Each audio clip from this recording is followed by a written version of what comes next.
The initiative behind VEO, Visión, Empeño, and Oportunidad, it's something that we were all looking for.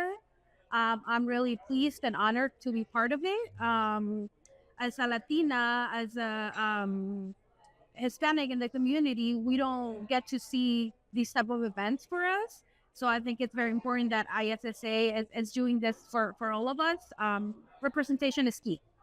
Being the first year and me being part of it, the first year of it, I think it's I don't know. I'm just lucky to be here, and I hope that this event or this movement is just the beginning of something great. We're doing it national, but who knows? 10 years from now, be a global event.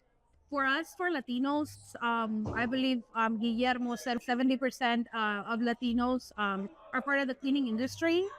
And I don't think we have enough representation. I don't think there's enough events to show what we do.